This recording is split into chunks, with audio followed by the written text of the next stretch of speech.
Alhamdulillah, wa salatu wa salam ala rasulillahi sallallahu alayhi wa sallam.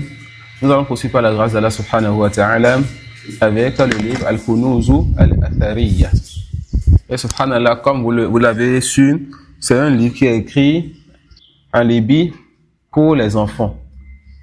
Pour des enfants de 7 ans, des enfants de 6 ans, 10 ans et j'en passe. Et qui s'étudie en Égypte, je pense, dans d'autres pays aussi. Et regardez comment le livre est rempli de science. Regardez comment le livre est rempli de science.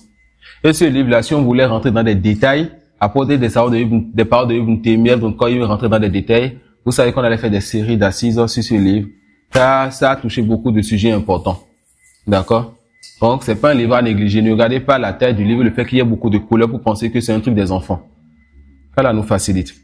On a fini par la grâce d'Allah. Kitabul Aqida.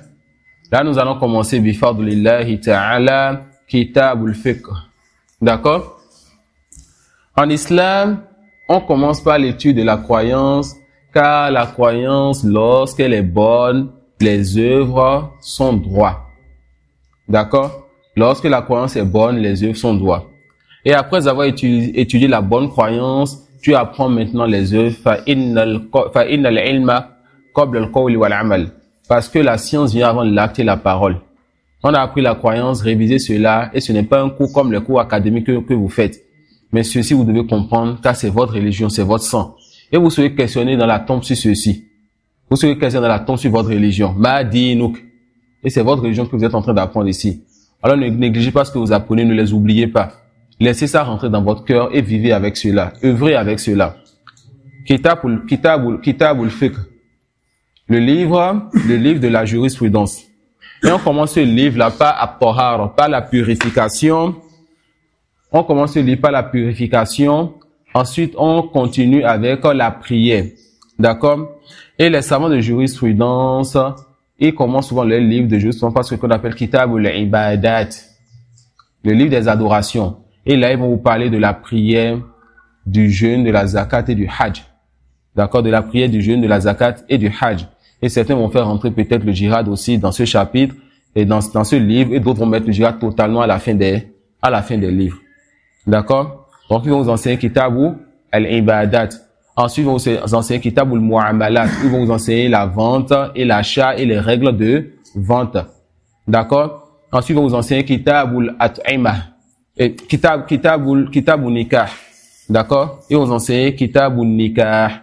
Le livre du mariage.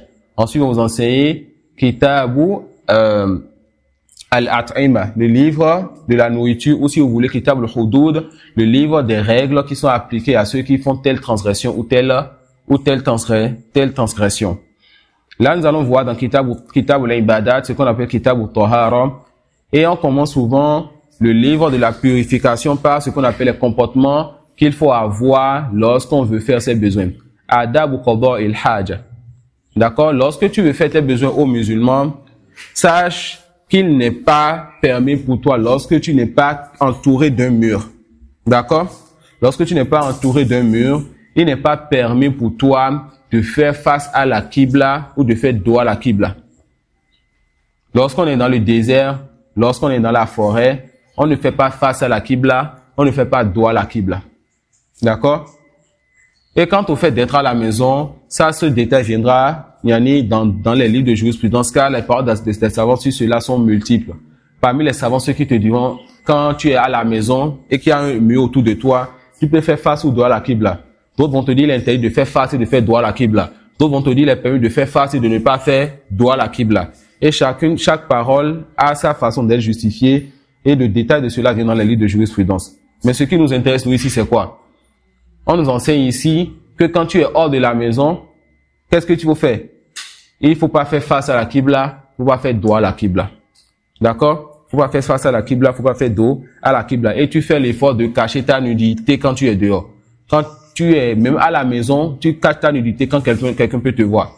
Le musulman, il ne laisse pas les gens voir sa nudité, cela ne lui est pas permis.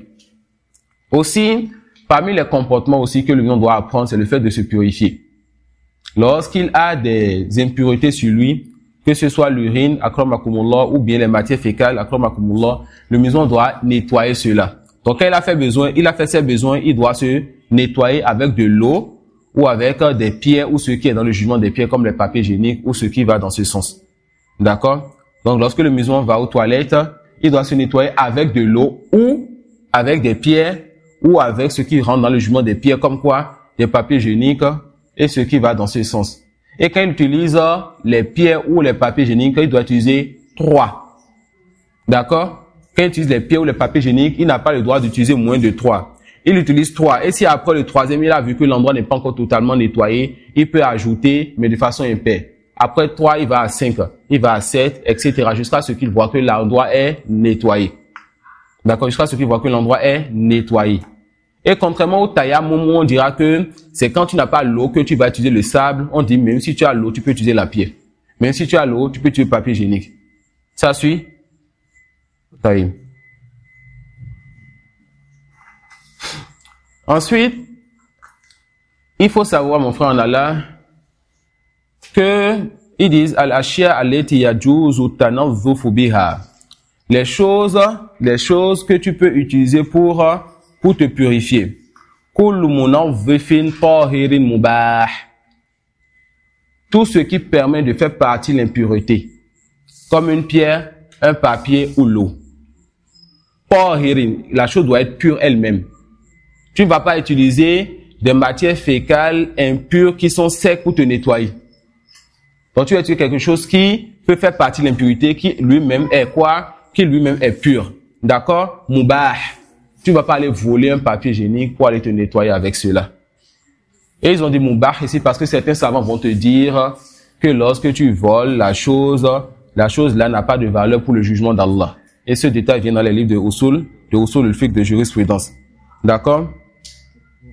Et il n'est pas permis de se nettoyer avec ce qui contient le nom d'Allah. Il n'est pas permis de se nettoyer avec les os. Il n'est pas permis de se nettoyer avec les matières fécales. Ça, c'est des choses qu'on ne doit pas utiliser pour se nettoyer. Oui. Quels sont les endroits que le musulman doit nettoyer? Quels sont les endroits que le musulman doit nettoyer? Le musulman doit purifier 3 endroits lorsqu'il veut prier. Le musulman doit purifier 3 endroits lorsqu'il veut prier. Le musulman doit purifier son corps. Le musulman doit purifier, comment on appelle, la terre sur laquelle il veut prier. Et le musulman doit purifier aussi ses vêtements.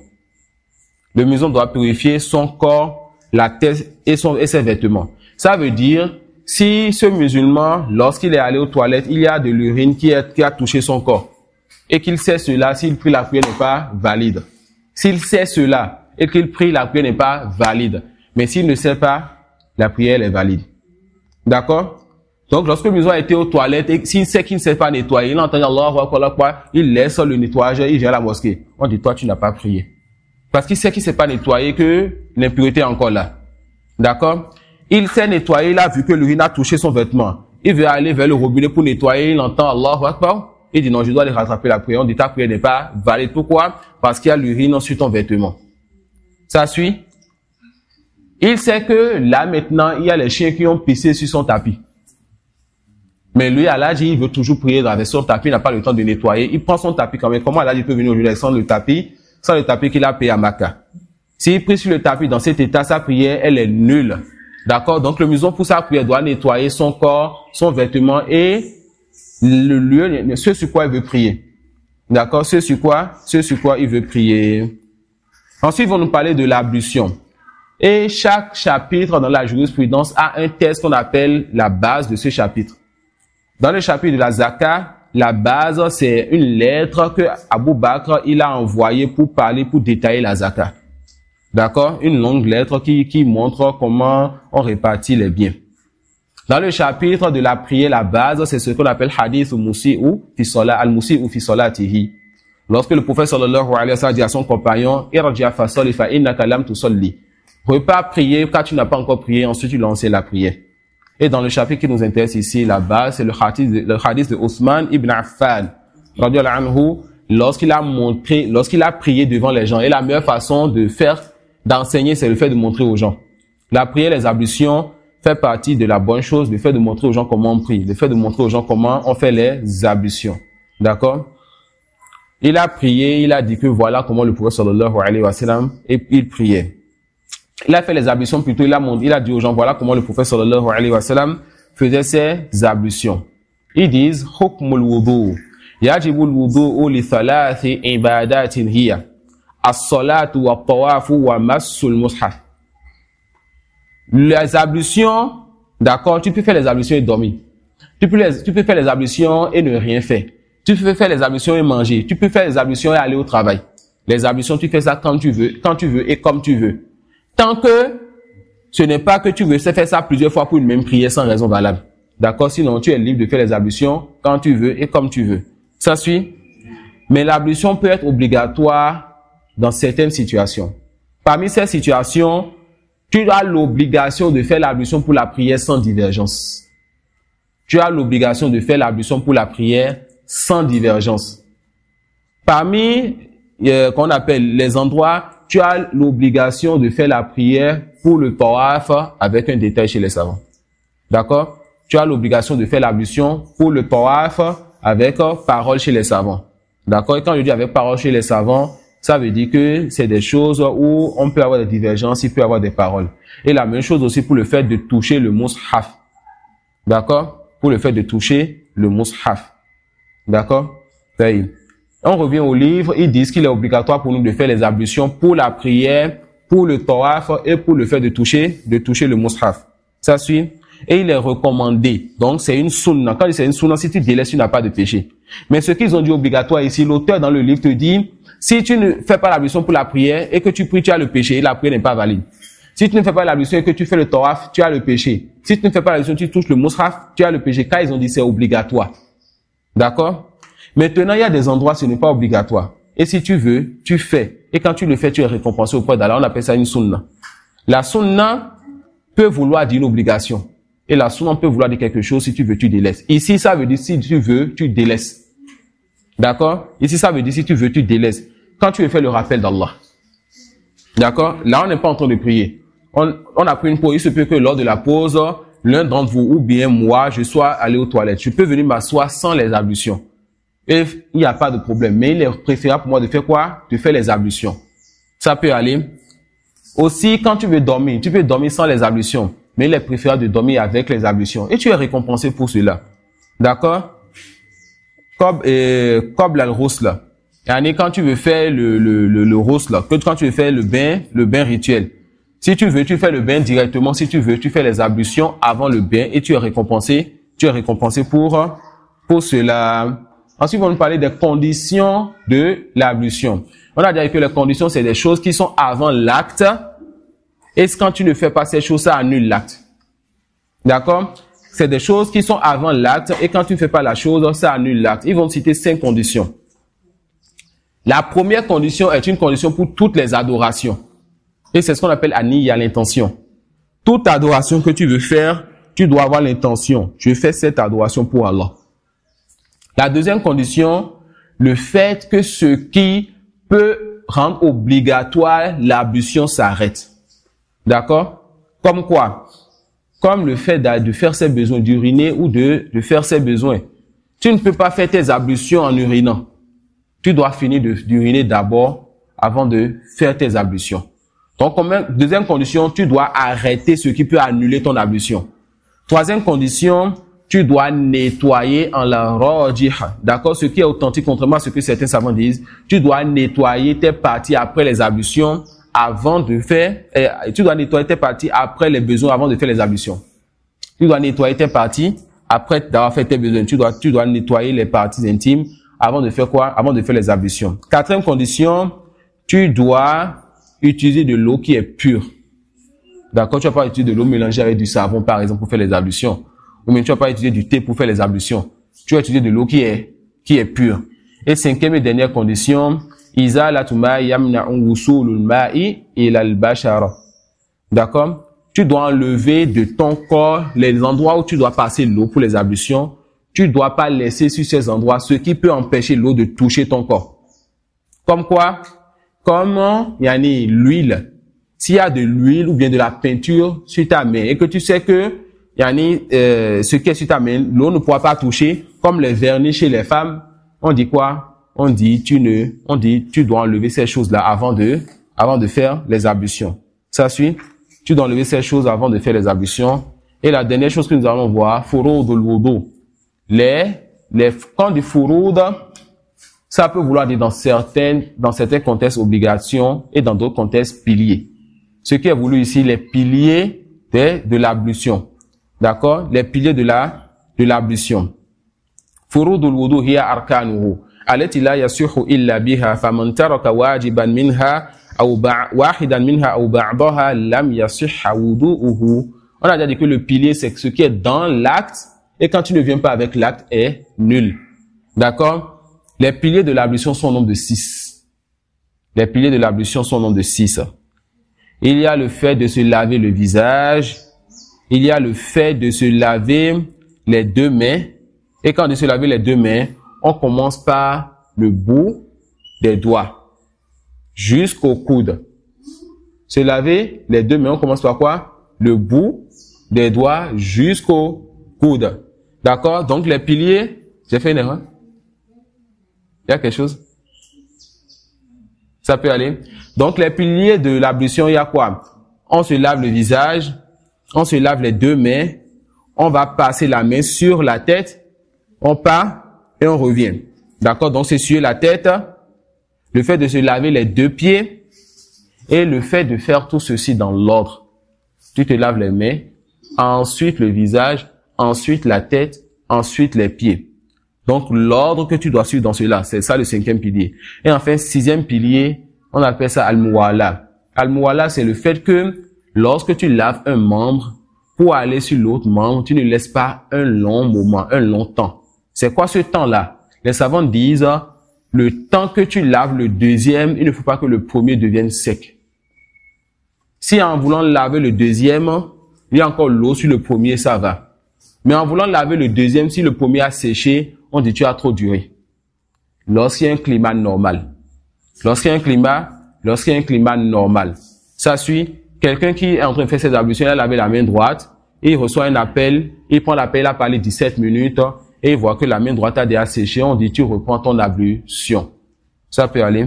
On va s'arrêter sur ça, Inch'Allah, et la prochaine assise, nous allons voir la description des ablutions, et c'est demain matin. Wallahu a'lam, wa subhanaka wa bihamdik, ashhadu an la ilaha illa anta astaghfiruka wa atubu ilayk. Jazakum.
Alhamdulillah, wa salatu wa salam ala rasulillahi sallallahu alayhi wa sallam. Nous allons poursuivre par la grâce d'Allah subhanahu wa ta'ala avec le livre Al-Kunûz al-Athariyya.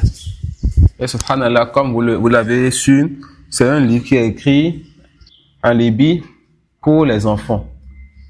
Pour des enfants de 7 ans, des enfants de 6 ans, 10 ans et j'en passe. Et qui s'étudie en Égypte, je pense, dans d'autres pays aussi. Et regardez comment le livre est rempli de science. Regardez comment le livre est rempli de science. Et ce livre-là, si on voulait rentrer dans des détails, apporter des paroles de Ibn Taymiyyah, donc quand il veut rentrer dans des détails, vous savez qu'on allait faire des séries d'assises sur ce livre. Ça a touché beaucoup de sujets importants. D'accord? Donc, c'est pas un livre à négliger. Ne regardez pas la taille du livre, le fait qu'il y ait beaucoup de couleurs pour penser que c'est un truc des enfants. Allah nous facilite. On a fini par la grâce d'Allah. Kitabul Aqida. Là, nous allons commencer bifadlillahi ta'ala, Kitabul Fiqh. D'accord? En islam, on commence par l'étude de la croyance, car la croyance, lorsqu'elle est bonne, les œuvres sont droits. D'accord? Lorsque la croyance est bonne, les œuvres sont droits. Et après avoir étudié la bonne croyance, tu apprends maintenant les œuvres. Fa'innal ilma qabla al-qawli wal-amal. Parce que la science vient avant l'acte et la parole. On a appris la croyance, réviser cela, et ce n'est pas un cours comme les cours académiques que vous faites. Mais ceci, vous devez comprendre, car c'est votre religion, c'est votre sang. Et vous serez questionné dans la tombe sur ceci. Vous serez questionné dans la tombe sur votre religion. Ma'dinuk. Et c'est votre religion que vous êtes en train d'apprendre ici. Alors ne négligez pas ce que vous apprenez, ne les oubliez pas. Laissez ça rentrer dans votre cœur et vivez avec cela. Œuvrez avec cela. Kitabul Fiqh. Le livre de la jurisprudence. Et on commence ce livre-là par at-tahara, par la purification. On commence ce livre par la purification. Ensuite, on continue avec la prière. D'accord? Et les savants de jurisprudence, ils commencent souvent le livre de jurisprudence par ce qu'on appelle Kitabul Ibadat. Le livre des adorations. Et là, ils vont vous parler de la prière, du jeûne, de la zakat et du hajj. D'accord? De la prière, du jeûne, de la zakat et du hajj. Et certains vont faire rentrer peut-être le djihad aussi dans ce chapitre et dans ce livre, et d'autres vont mettre le djihad totalement à la fin des livres. D'accord? Donc, ils vont vous enseigner Kitabu al-Ibadat.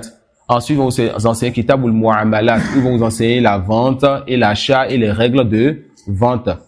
D'accord? Ensuite, ils vont vous enseigner Kitabu al-At'ima. Et Kitabu Nikah.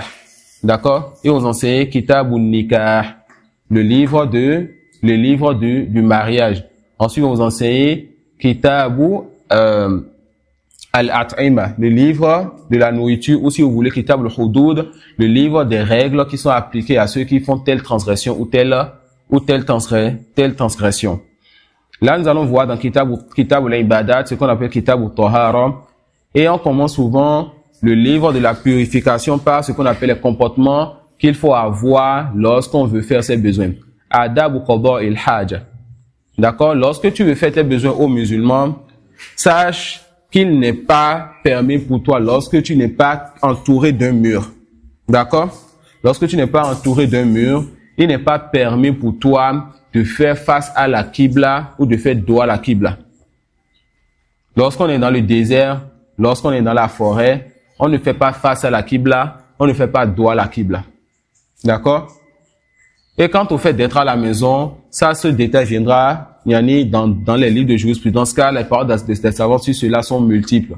Parmi les savants, ceux qui te diront, quand tu es à la maison et qu'il y a un mur autour de toi, tu peux faire face ou dos à la Qibla. D'autres vont te dire l'intérêt de faire face et de faire dos à la Qibla. D'autres vont te dire les permis de faire face et de ne pas faire dos à la Qibla. Et chaque parole a sa façon d'être justifiée, et le détail de cela vient dans les livres de jurisprudence. Mais ce qui nous intéresse, nous, ici, c'est quoi?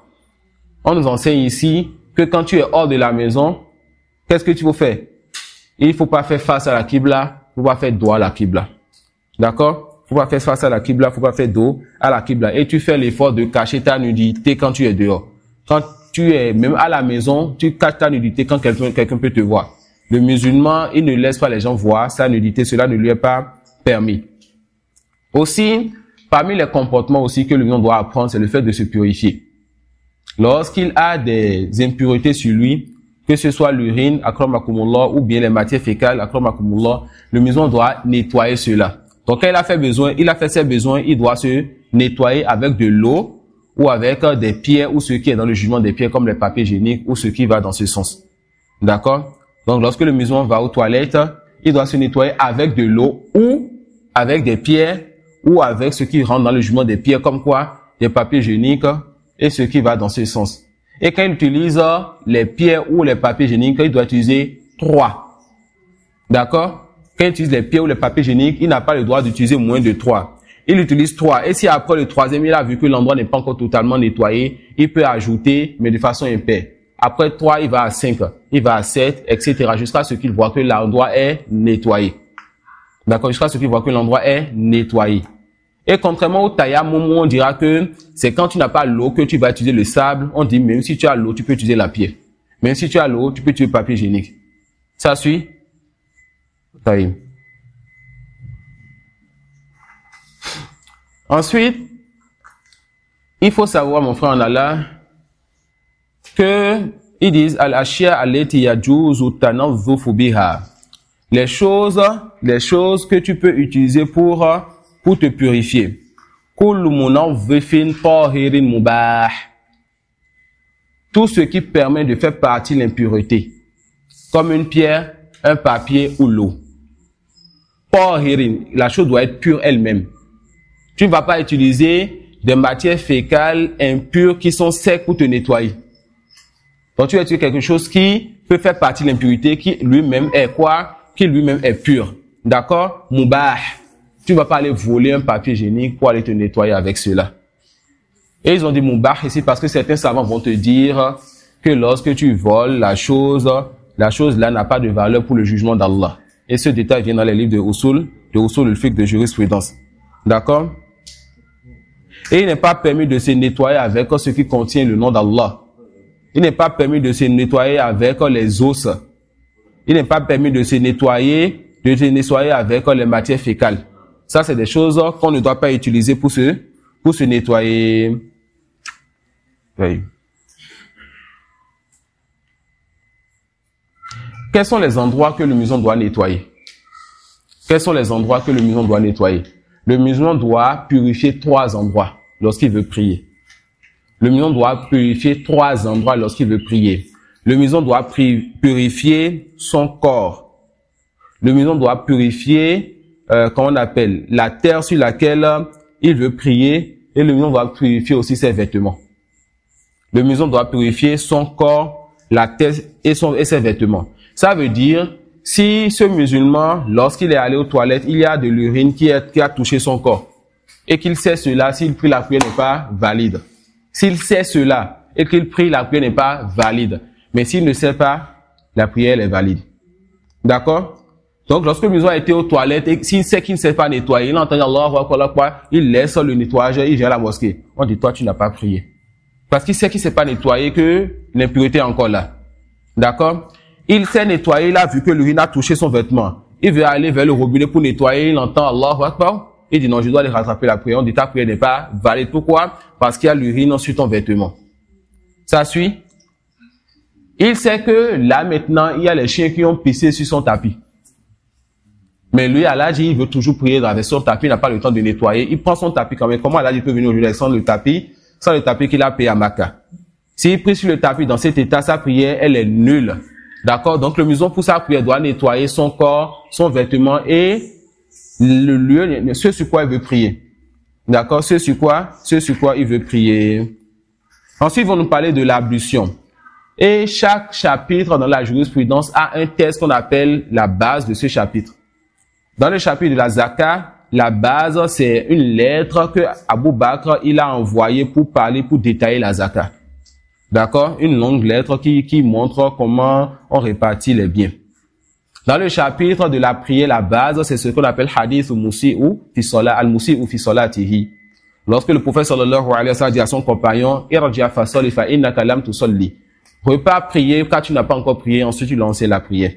Et dans le chapitre qui nous intéresse ici, la base, c'est le hadith de Othman ibn Affan, radiyallahu anhu, lorsqu'il a prié devant les gens. Et la meilleure façon d'enseigner, c'est le fait de montrer aux gens. La prière, les ablutions, fait partie de la bonne chose, le fait de montrer aux gens comment on prie, le fait de montrer aux gens comment on fait les ablutions. D'accord? Il a prié, il a dit que voilà comment le prophète sallallahu alayhi wa sallam, il priait. Il a fait les ablutions plutôt, il a dit aux gens voilà comment le prophète sallallahu alayhi wa sallam faisait ses ablutions. Ils disent hukmul wudu. Yajibu al-wudu li thalathi ibadatin hiya as-salatu wa tawafu wa massul mushaf. Les ablutions, d'accord, tu peux faire les ablutions et dormir. Tu peux faire les ablutions et ne rien faire. Tu peux faire les ablutions et manger. Tu peux faire les ablutions et aller au travail. Les ablutions, tu fais ça quand tu veux et comme tu veux. Tant que ce n'est pas que tu veux faire ça plusieurs fois pour une même prière sans raison valable. D'accord? Sinon, tu es libre de faire les ablutions quand tu veux et comme tu veux. Ça suit? Mais l'ablution peut être obligatoire dans certaines situations. Parmi ces situations, tu as l'obligation de faire l'ablution pour la prière sans divergence. Tu as l'obligation de faire l'ablution pour la prière sans divergence. Parmi, qu'on appelle les endroits, tu as l'obligation de faire la prière pour le tawaf avec un détail chez les savants. D'accord? Tu as l'obligation de faire l'ablution pour le tawaf avec parole chez les savants. D'accord? Et quand je dis avec parole chez les savants, ça veut dire que c'est des choses où on peut avoir des divergences, il peut y avoir des paroles. Et la même chose aussi pour le fait de toucher le mushaf. D'accord? Pour le fait de toucher le mushaf. D'accord? On revient au livre, ils disent qu'il est obligatoire pour nous de faire les ablutions pour la prière, pour le tawaf et pour le fait de toucher le mushaf. Ça suit? Et il est recommandé. Donc, c'est une sunna. Quand c'est une sunna, si tu délaisses, tu n'as pas de péché. Mais ce qu'ils ont dit obligatoire ici, l'auteur dans le livre te dit, si tu ne fais pas l'ablution pour la prière et que tu pries, tu as le péché et la prière n'est pas valide. Si tu ne fais pas l'ablution et que tu fais le tawaf, tu as le péché. Si tu ne fais pas l'ablution, tu touches le mushaf, tu as le péché. Quand ils ont dit c'est obligatoire. D'accord? Maintenant, il y a des endroits où ce n'est pas obligatoire. Et si tu veux, tu fais. Et quand tu le fais, tu es récompensé auprès d'Allah. On appelle ça une sunna. La sunna peut vouloir dire une obligation.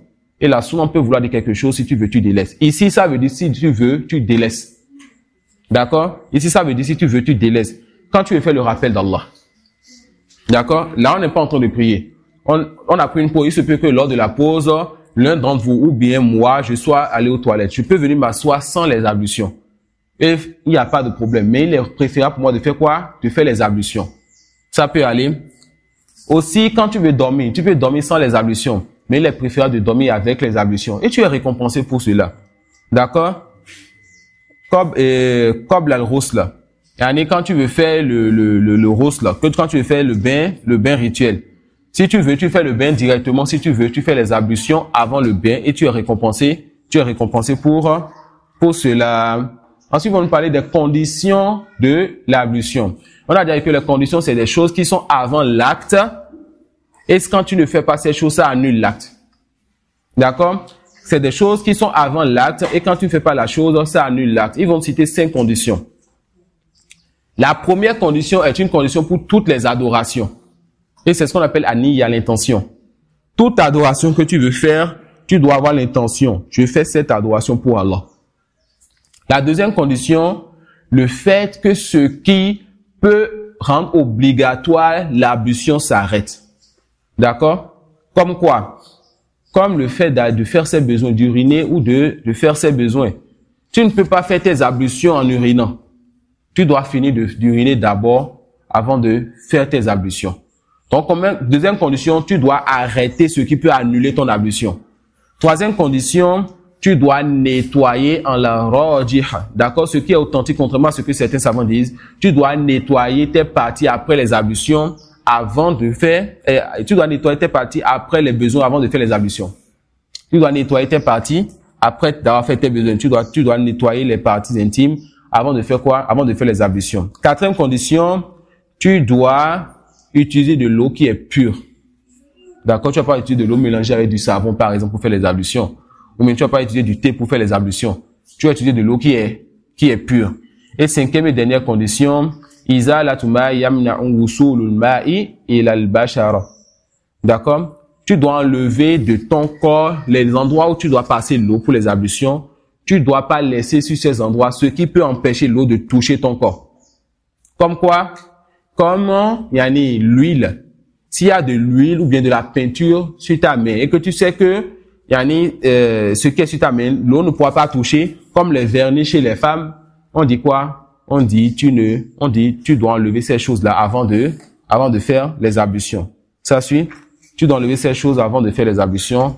Et la dernière chose que nous allons voir, furudul wudu.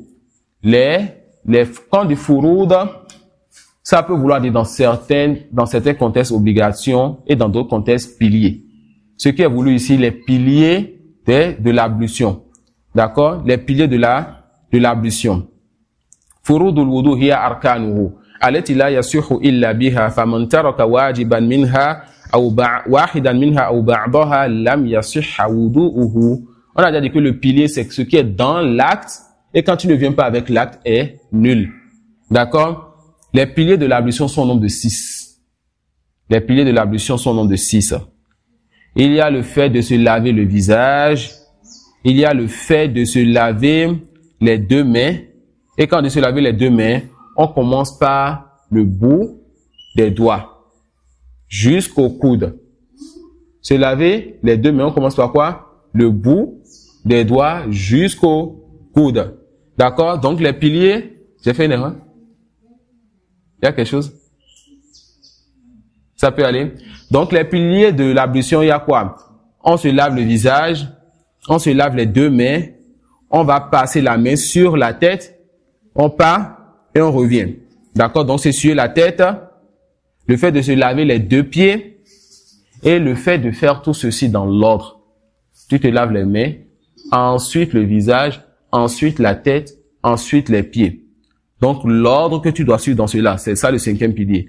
Et enfin, 6e pilier, on appelle ça al-muwala. Al-muwala, c'est le fait que lorsque tu laves un membre, pour aller sur l'autre membre, tu ne laisses pas un long moment, un long temps. C'est quoi ce temps-là? Les savants disent, le temps que tu laves le deuxième, il ne faut pas que le premier devienne sec. Si en voulant laver le deuxième, il y a encore l'eau sur le premier, ça va. Mais en voulant laver le deuxième, si le premier a séché, on dit tu as trop duré. Lorsqu'il y a un climat normal. Lorsqu'il y a un climat normal. Ça suit, quelqu'un qui est en train de faire ses ablutions, il a lavé la main droite, et il reçoit un appel, il prend l'appel, il a parlé 17 minutes, et il voit que la main droite a déjà séché, on dit tu reprends ton ablution. Ça peut aller. On va s'arrêter sur ça, Inch'Allah, et la prochaine assise, nous allons voir la description des ablutions, et c'est demain matin, wallahu a'lam, wa subhanaka wa bihamdik, ashhadu an la ilaha illa anta astaghfiruka wa atubu ilayk.